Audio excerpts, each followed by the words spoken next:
اللهم صل على محمد وآل محمد. بسم الله الرحمن الرحيم.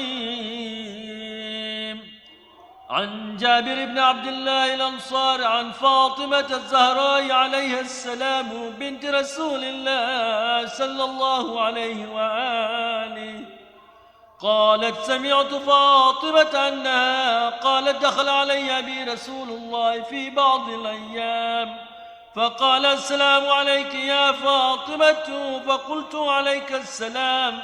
قال: إني أجد في بدني ضعفان. فقلت له: أعوذك بالله يا أبتاه من الضعف. فقال: يا فاطمة ائتيني بالكساء اليماني فغطيني به. فأتيته بالكساء اليماني فغطيته به، وصرت أنظر إليه وإذا وجهه يتلأله كأنه البدر في ليلة تمامه وكماله. فما كانت إلا ساعة وإذا بولدي الحسن قد أقبل وقال: السلام عليك يا أمه. فقلت: عليك السلام يا قرة عيني وثمرة فؤادي. فقال: يا أمه إني أشم عندك راية طيبة كأنها راية جدي رسول الله. فقلت: نعم، إن جدك تحت الكساء. فأقبل الحسن نحو الكساء وقال: السلام عليك يا جدة يا رسول الله، أتأذن لي أن أدخل معك تحت الكساء؟ قال: وعليك السلام يا ولدي ويا صاحب حوضي، قد أذنت لك. فدخل معه تحت الكساء. فما كانت إلا ساعة وإذا بولدي الحسين قد أقبل وقال: السلام عليك يا أمه. فقلت: عليك السلام يا ولدي ويا قرة عيني وثمرة فؤادي. فقال لي: يا أمه إني أشم عندك راية طيبة كأنها راية جد رسول الله صلى الله عليه وآله. فقلت: نعم، إن جدك وأخاك تحت الكساء. فدنا الحسين نحو الكساء وقال: السلام عليك يا جدة، السلام عليك يا من اختاره الله، أتأذن لي أن أدخل معكما تحت الكساء؟ فقال: عليك السلام يا ولدي ويا شافع أمتي، قد أذنت لك. فدخل معهما تحت الكساء. فأقبل عند ذلك أبو الحسن علي بن أبي طالب عليه السلام وقال: السلام عليك يا بنت رسول الله. فقلت: عليك السلام يا أبا الحسن ويا أمير المؤمنين. فقال: يا فاطمة إني أشم عندك رائحة طيبة كأنها راية أخي وابن عم رسول الله. فقلت: نعم، ها هو ما لديك تحت الكساء. فأقبل علي عليه السلام نحو الكساء وقال: السلام عليك يا رسول الله، أتأذن لي أن أكون معكم تحت الكساء؟ قال له: عليك السلام يا أخي ويا وصيي وخليفتي وصاحب لوائي، قد أذنت لك. فدخل علي عليه السلام تحت الكساء. ثم أتيت نحو الكساء وقلت: السلام عليك يا أبتاه يا رسول الله، أتأذن لي أن أكون معكم تحت الكساء؟ قال: وعليك السلام يا بنتي ويا بضعتي، قد أذنت لك. فدخلت تحت الكساء.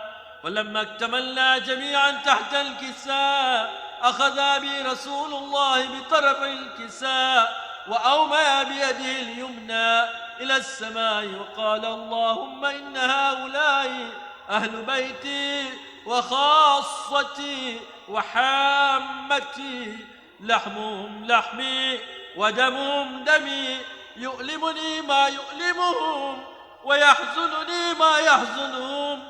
أنا حرب لمن حاربهم وسلم لمن سالمهم وعدو لمن عاداهم ومحب لمن أحبهم. إنهم مني وأنا منهم، فاجعل صلواتك وبركاتك ورحمتك وغفرانك ورضوانك علي وعليهم، واذهب عنهم الرجس وطهرهم تطهيرا. اللهم صل على محمد وآل محمد. فقال الله عز وجل: يا ملائكتي ويا سكان سماواتي، إني ما خلقت سماء مبنيا ولا أرضا مدحيا ولا قمرا منيرا ولا شمسا مضيا ولا فلكا يدور ولا بحرا يجري ولا فلكا يسري إلا في محبة هؤلاء الخمسة الذين هم تحت الكساء. فقال الأمين جبريل: يا رب ومن تحت الكساء؟ فقال عز وجل: لهم أهل بيت النبوة ومعدن الرسالة، هم فاطمة وأبوها وبعلها وبنوها.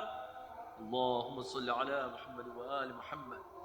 فقال جبريل: يا رب أتأذن لي أن أهبط إلى الأرض ليكون معهم سادسا؟ فقال الله: نعم قد أذنت لك. فهبط الأمين جبريل وقال: السلام عليك يا رسول الله. العلي الأعلى يقرأك السلام ويخصك بالتحية والإكرام ويقول لك: وعزتي وجلالي إني ما خلقت سماء مبنية ولا أرضا مدحية ولا قمرا منيرا ولا شمسا مضيئة ولا فلكا يدور ولا بحرا يجري ولا فلكا يسري إلا لأجلكم ومحبتكم، وقد أذن لي أن أدخل معكم، فهل تأذن لي يا رسول الله؟ فقال رسول الله صلى الله عليه وآله: وعليك السلام يا أمين وحي الله، إنه نعم قد أذنت لك. فدخل جبريل معنا تحت الكساء فقال لأبي: إن الله قد أوحى إليكم يقول: إنما يريد الله ليذهب عنكم الرجس أهل البيت ويطهركم تطهيرا. اللهم صل على محمد وآل محمد.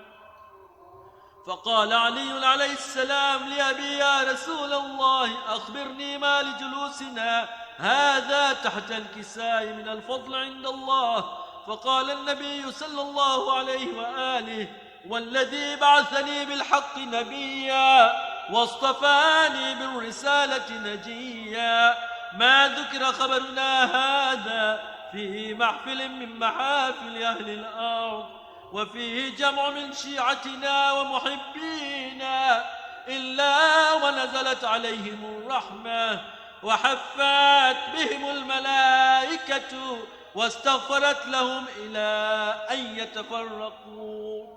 فقال علي عليه السلام: إذا والله فزنا وفاز شيعتنا ورب الكعبة.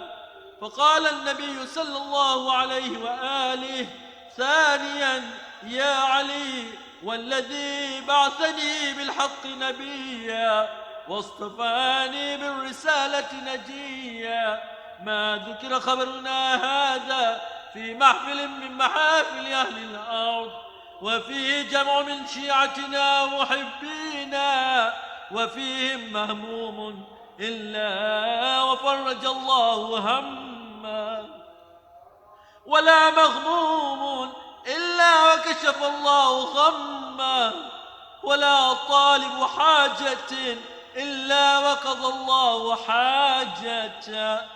فقال علي عليه السلام: إذا والله فزنا وسعدنا، وكذلك شيعتنا فازوا وسعدوا في الدنيا والآخرة ورب الكعبة. اللهم صل على محمد وآل محمد.